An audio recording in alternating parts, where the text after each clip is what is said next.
వైఎస్ఆర్ ఆస్తుల వివాదం మరోసారి తెరపైకి వచ్చింది. ఆస్తి పంపకాలపై వైఎస్ ఉన్నప్పుడు చెప్పిందేంటి, ఇప్పుడు జరుగుతున్నదేంటి? అన్న రాసిచ్చిన ఎంఓయూతో చెల్లెలికి ఆమె కుటుంబానికి న్యాయం జరిగిందా లేదా? ఈ అంశంలో వైఎస్ విజయమ్మ విడుదల చేసిన డాక్యుమెంట్ చర్చగా, రాచమల్లు కౌంటర్లతో పొలిటికల్ రచ్చగా మారింది. ఇప్పుడు ఈ విషయం అసలు విజయమ్మ నోటరీలో ఏముంది, దానికి రాచమల్లు ఇస్తున్న కౌంటర్ ఏంటి చూద్దాం. జగన్ వర్సెస్ షర్మిల ఆస్తుల వివాదం మరోసారి హాట్ టాపిక్ అయింది. ఆస్తుల విషయంలో షర్మిలకు జగన్ అన్యాయం చేశారని, ఎప్పటికైనా న్యాయం చేయాలంటూ విజయమ్మ నోటరీ తరహాలో స్టాంపులు వేసి సంతకాలు చేసి మరీ డాక్యుమెంట్ ను విడుదల చేశారు. విజయమ్మ పేరిట విడుదలైన ఈ డాక్యుమెంట్ టీడీపీ వదిలిన బాణమని కౌంటర్ ఇచ్చారు ప్రొద్దుటూరు మాజీ ఎమ్మెల్యే రాచమల్లి శివప్రసాద్ రెడ్డి. గౌరవనీయులైనటువంటి విజయమ్మ గారు స్టాంప్ వేసి చెప్పినారు అని చెప్పేదానికి ఈ పేపరు. ఇది కూడా తెలుగుదేశం పార్టీకి సంబంధించిన సోషల్ మీడియా గ్రూప్స్లో మొట్టమొదట వస్తుంది. అన్ని మీడియా ఛానల్స్లో రాలే, మొట్టమొదట టీడీపీ సోషల్ మీడియా గ్రూపులో వస్తుంది. దీన్ని బట్టి అర్థమవుతుంది స్క్రిప్ట్ ఎక్కడ తయారవుతుంది, ఎవరు రాస్తున్నారు, షర్మిలమ్మకు ఎవరు పంపిస్తున్నారు, షర్మిలమ్మ వాళ్ళ తల్లిగారి పేరు ఎటువంటి ఒత్తిడి చేస్తుంది. వైఎస్ మరణించే వరకు ఉన్న ఆస్తులన్నీ కుటుంబ ఆస్తులే. ఆస్తుల పంపకం ఎప్పుడూ జరగలేదు. నలుగురు మనవాళ్లకి సమానంగా ఆస్తులను పంచాలి అన్నది వైఎస్ ఉద్దేశం. ఇవి దగ్గర వాళ్ళందరికీ తెలిసిన విషయాలని అన్నారు విజయమ్మ. ఈ పాయింట్ పై రాచమల్లి శివప్రసాద్ రెడ్డి స్పందించారిలా. బంజారాహిల్స్ రోడ్ నెంబర్ 2లో ఉండే ఇల్లు ఇచ్చినాడంటే అంగీకరించింది విజయమ్మ గారు. ఇడుపులపాయలో 51 ఎకరా ఇచ్చినారంటే అంగీకరించింది. 15 మెగావాట్ల SRS hydro project, small hydro project ఇచ్చినారంటే అంగీకరించింది. స్వస్తిక్ హైడ్రో పవర్ ప్రాజెక్టులో 22.5 మెగావాట్లు ఇచ్చినారంటే అంగీకరించింది. విజయవాడ యువరాజ్ సినిమా థియేటర్లో 35% అంటే ఆ తల్లి అంగీకరించింది. పులివెందులో 7 ఎకరాల 60 సెంట్లు విలువైన స్థలం ఇచ్చినారంటే అంగీకరించింది. Vijayalakshmi mineral and trading company 100% ఇచ్చినారంటే అంగీకరించింది. కోడూరులో ఉండే రాజారెడ్డి గారి ఆఫీస్ ఏమైతే ఇల్లు ఉన్నాదో అది ఆమెకే ఇచ్చినారంటే అంగీకరించింది. కోడూరు దగ్గర శెట్టిగుంట దగ్గర 90 ఎకరాల వ్యవసాయ భూమిని ఇచ్చినారంటే అంగీకరించింది. కానీ పంపకం కాదంట విజయమ్మ గారు చెప్పేది. ఇది పంపకం కాదు అంటుంది. మరి పంపకం కాకపోతే ఏంది తల్లి?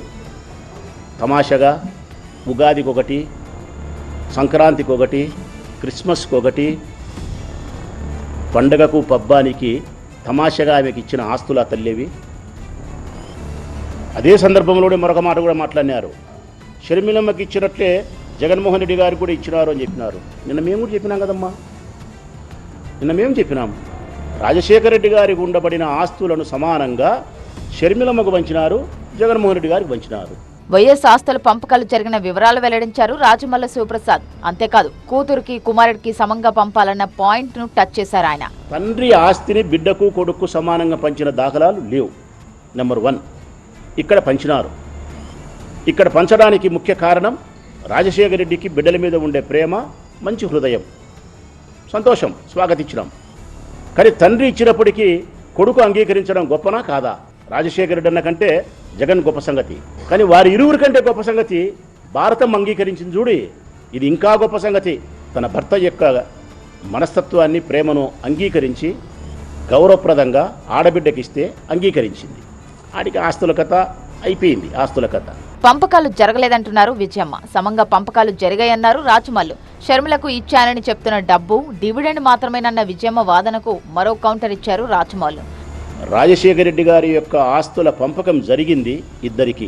2009 నుంచి 19 వరకు ఎవరి వ్యాపారాలు, ఎవరి సంసారాలు వాళ్ళవి. జగన్ సంపాదించుకునే ఆస్తి జగన్ది, ఆమె సంపాదించుకునే ఆస్తి ఆమెది. ఇచ్చిన 236 కోట్లు జగన్మోహన్ రెడ్డి గారి సొంత డబ్బు నుంచి చెల్లెలు అడిగినప్పుడల్లా 10 కోట్లు, 20 కోట్లు, 30 కోట్ల చొప్పున అడిగినప్పుడల్లా 236 కోట్లు ఇచ్చినాడు. దాన్నేం మాట్లాడుతుందాయమ్మ? డివిడెండ్ అంటుంది. మా షర్మిలమ్మకు రావాల్సిన దాంట్లోనే ఎక్కడ షర్మిలమ్మకు వస్తుందమ్మా? లోక విరుద్ధమైనటువంటి అభిప్రాయాలను తీసుకొచ్చి జగన్మోహన్ రెడ్డి గారి మీద రుద్ది ఆయన వ్యక్తిత్వాన్ని హననం, శత్రువులు చేసినారు. ఇప్పుడు ఇంట్లో వాళ్ళే వేస్తున్నారు. ఇది ఎక్కడో లేరు తల్లి, శత్రువులు ఎక్కడో లేరు. మన ఇళ్లలోనే చెల్లెల రూపంలో తిరుగుతున్నారన్నారు. ఇప్పుడు చెల్లెల రూపం అయిపోయి అనలేకపోతానా నేను? అమ్మగారు రూపంలో కూడా నా తల్లి పగబట్టినారే జగన్మోహన్ రెడ్డి గారి మీద. విజయమ్మ రిలీజ్ చేసిన డాక్యుమెంట్ తో జగన్ రాసిచ్చిన ఎంఓయూ వ్యవహారం మళ్లీ చర్చలోకి వచ్చింది. మరి ఎంఓయూలో ఏముంది, ఎందుకు రద్దు చేసుకోవాల్సి వచ్చింది? ఏది న్యాయం, ఎవరిది అన్యాయం? ఇంతకీ వైఎస్ కుటుంబంలో అలజడి రేపుతున్న ఈ ఆస్తుల వ్యవహారంలో ఎవరి వాదన కరెక్ట్, ఎవరి ఆవేదన కరెక్ట్? దుమారం రేపుతున్న ఈ అంశంలో ఇప్పుడు ఇదే చర్చ జరుగుతోంది. ఎంఓయూ ప్రకారం షర్మిలకు ఆస్తిలో వాటా ఉందన్నారు విజయమ్మ. షర్మిల పిల్లలకు జగన్ అన్యాయం చేశారని వాపోయారామె. ఎప్పటికైనా సరే జగన్ ఎంఓయూ ప్రకారమే ముందుకు వెళ్లాలన్నారు. మరోవైపు ఎంఓయూ ఎందుకు జరిగింది, రద్దుకు కారణాలు, కారకులు ఎవరు అంటూ వివరణ ఇచ్చారు రాచమల్లు శివప్రసాద్ రెడ్డి. రాజశేఖర రెడ్డి గారి ఆస్తి కాదు, జగన్మోహన్ రెడ్డి గారి సంపాదించుకునే ఆస్తిలో నుంచి ప్రేమతో ఇవ్వాలనుకునేది. ఆమె వ్యతిరేకంగా ప్రవర్తించినప్పుడు కాంగ్రెస్ పార్టీలోకి పోయినందుకు, రచ్చకెక్కినందుకు నీ ప్రవర్తన బాగలేదని చెప్పి ఎంఓయూ రద్దు చేసుకున్నాడు. ఎప్పుడు రద్దు చేసుకున్నాడు? అది కూడా సరస్వతీ పవర్ ప్రాజెక్టుకు సంబంధించిన షేర్స్ను విజయమ్మ గారికి జగన్మోహన్ రెడ్డి గారు ఇస్తే అటాచ్మెంట్లో ఉండబడిన ఆస్తులను 50% మించి బదలాయింపు చేస్తే ఆయన బెయిల్ రద్దు అవుతుందని కోర్టు ఆర్డర్ ఉంటే అది తెలిసి షర్మిలమ్మ గారు విజయమ్మ గారి చేత ఆ బాండు పోయినాయని చెప్పి జగన్మోహన్ రెడ్డి గారి దగ్గర ఆ బాండు ఉన్నప్పటికీ కూడా పోయినాయని అబద్ధపు కేసు పోలీస్ స్టేషన్లో పెట్టి ఎఫ్ఐఆర్ నమోదు చేసి ఆ బదలాయింపు చేసుకున్నారు. అంటే అర్థం ఆస్తి నీకు రావాలా, మీ అన్న జైలుకు పోవాలా. కాంగ్రెస్ వాడు 16 నెలలు జైల్లో పెట్టినాడు, మీరు 32 జైల్లో పెట్టాలనుకున్నారు, 32 నెలలు. ఇది జరిగిన తర్వాతనే ఆయన నీకు ఎంఓయూ రద్దు చేసినాడు. ఇంకా వద్దు, ఇది భావ్యం కాదు అనుకోని. ఇది జరిగిన తర్వాతనే ఆయన నేషనల్ కంపెనీ ట్రిబ్యునల్ లాగుపోయినాడు. అక్కడ ఆయనకు న్యాయం జరిగింది, మీరు ఓడిపోయినారు. ఆ తర్వాత మళ్ళీ నిన్ననో మొన్న మీరు చెన్నైలో మళ్ళా అప్పీల్ చేసినారు. అప్పీల్ చేసిన వ్యవహారం కూడా గంటకే చంద్రబాబు నాయుడు దగ్గరికి ఆ కాగితాలు పోతాయి. షర్మిలకు, ఆమె కుటుంబానికి జగన్ ఎప్పటికైనా న్యాయం చేస్తాడని తల్లిగా ఆశిస్తున్నారని డాక్యుమెంట్లో పేర్కొన్నారు విజయమ్మ. అయితే షర్మిల కోసం జగన్ కి విజయమ్మ అన్యాయం చేస్తున్నారన్నారు రాచమల్లి శివప్రసాద్ రెడ్డి. కొందరు గోబెల్స్ ప్రచారం చేస్తున్నారంటూ విజయమ్మ నోటరీలో రాసిన లేఖపై ఆవేదన భరితమైన ఆన్సర్ ఇచ్చారు ఆయన. తల్లిగా ఆమె పడని బాధను కార్యకర్తలుగా తాము పడుతున్నామన్నారు. అవసరమైతే జగన్ కోసం ప్రాణత్యాగం చేస్తామన్నారు రాచమల్లు. నా ప్రాణమైన జగన్ కోసం ఇచ్చేవాడిని అని చెప్పి పలుమార్లు చెప్పినా, మరి నేను మాట్లాడినమ్మా. ప్రాణం ఇస్తానంటే ఏదో మాటలకు పరిమితంలే ప్రసాద్, అది ఎక్కడ సాధ్యమవుతుంది అనుకుంటున్నావా తల్లి? పొరపాటు. కోరి చూడు తల్లి, నీ బిడ్డ పట్ల మాకుండే ప్రేమ ఎంత గొప్పదో నువ్వు అనుకుంటూ పరీక్షించాలనుకుంటే కోరి చూడు తల్లి. కనురెప్ప మూసి తెరిచే లోపల నా ప్రాణం ఇస్తా జగన్కు. కొందరు చేస్తున్న గోబెల్స్ ప్రచారంతో సత్యాలు మారవంటూ నోటరీలో పేర్కొన్నారు విజయమ్మ. ఇప్పటికైనా అసత్యాలను ప్రచారం చేయడం మానుకోవాలన్నారు. మళ్లీ మీడియాలో ప్రస్తావించొద్దన్నారు. ఫైనల్ పాయింట్ కు రాచమల్లి ఇచ్చిన సందేశం ఇది. న్యాయం ప్రకారం పోతా అంటే కోర్టులో వేసినారు, కోర్టులో తీర్పు వచ్చేంత వరకు ప్రెస్ ముందుకు రావాకండి.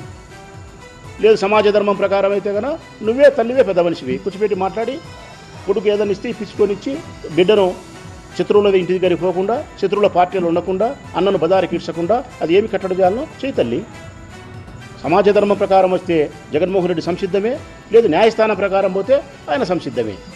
ప్రతిరోజు మాట్లాడతాం మా నాయకుడి వ్యక్తిత్వాన్ని హననం నుంచి కాపాడేదానికి, వాస్తవ సత్యాలను ప్రజలకు చెప్పేదానికి.